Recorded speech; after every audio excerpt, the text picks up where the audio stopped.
তোর কাকে পছন্দ, আমায় না শাহরুখ?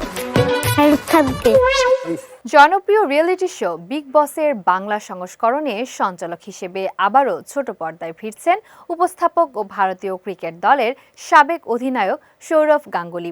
দীর্ঘ সময় ধরে দাদাগিরি অনুষ্ঠানের মাধ্যমে দর্শকদের মাতিয়ে রাখার পর এবার তাকে সম্পূর্ণ ভিন্নধর্মী এই শোতে দেখা যাবে।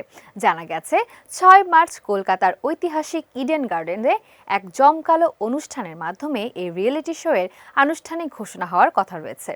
ছোট পর্দায় সম্প্রচারিত হতে যাওয়া এই মেগা শো নিয়ে এরই মধ্যে দর্শকদের মাঝে ব্যাপক আগ্রহ আর উন্মাদনা তৈরি হয়েছে।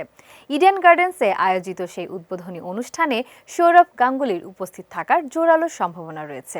তবে অনুষ্ঠানটি ঠিক কবে থেকে এবং কোন সময় প্রচারিত হবে তা এখনও চ্যানেলের কর্তৃপক্ষের তরফ থেকে চূড়ান্তভাবে জানানো হয়নি। এছাড়া বিগ বসের ঘরে প্রতিযোগীদের তালিকায় এবার কারা থাকছেন তা নিয়েও টলিপাড়ায় চলছে নানা জল্পনা কল্পনা। এর আগে প্রায় ১ দশক আগে বাংলার বিগ বস প্রচারিত হয়েছিল।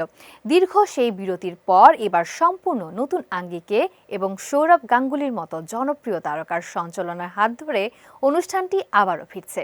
অন্যদিকে বর্তমানে এই তারকা ক্রিকেটারের বায়োপিক নিয়েও জোর আলোচনা চলছে বলিপাড়ায়, যেখানে তার চরিত্রে অভিনয় করবেন জনপ্রিয় বলিউড অভিনেতা রাজকুমার রাও।